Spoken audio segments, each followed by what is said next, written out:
FDR is oftentimes considered to be one of our best presidents. Reason for that is because he helped get the country through both the Great Depression and through World War II, leading to post-war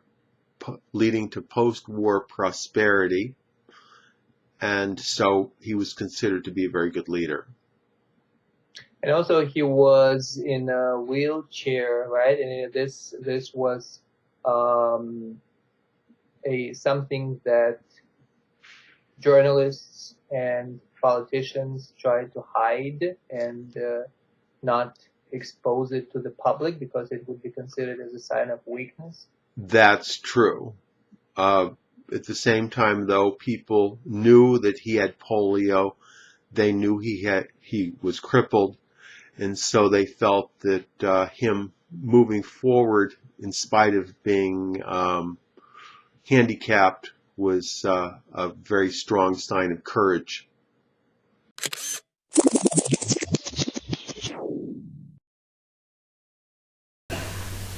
In addition, American ships have been reported torpedoed on the high seas between San Francisco and Honolulu.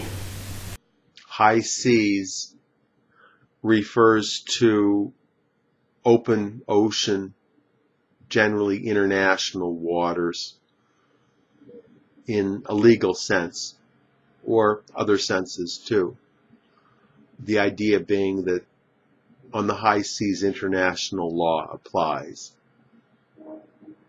When ships travel on the high seas, they're still under the jurisdiction of the countries they left until they arrive at the countries they're going to. And the same for airplanes too. Well, there is international law, but they have, if something goes wrong, someone has to take legal authority over the situation, and that would generally be the country that they left.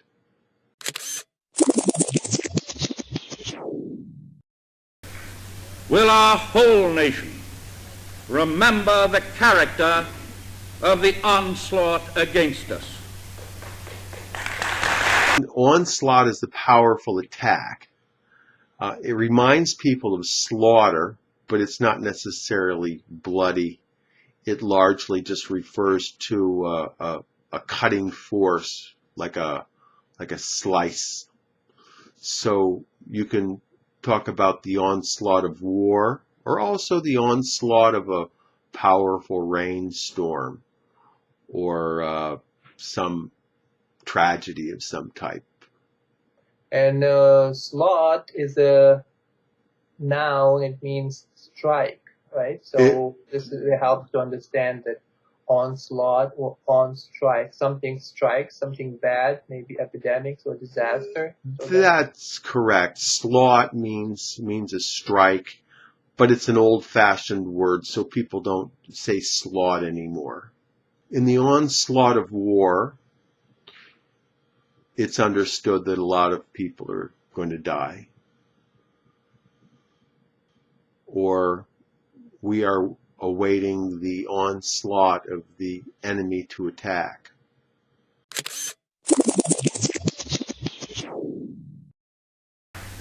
No matter how long it may take us to overcome this premeditated invasion, the American people in their righteous might will win through to absolute victory. Premeditated means to think about doing something before you actually do it. Meditate means to think, so premeditated means to think before. Premeditated murder is much more serious than second-degree murder, which would be a crime of passion.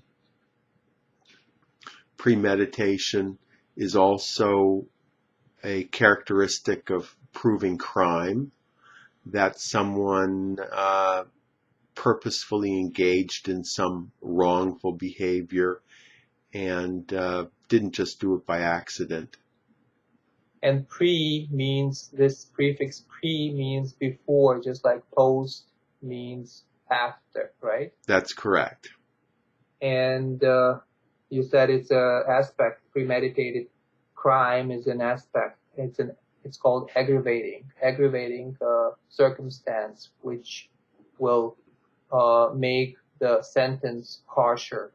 Right. It makes the crime more serious because the person had time to consider whether they were doing right or wrong, and they chose to do something wrong.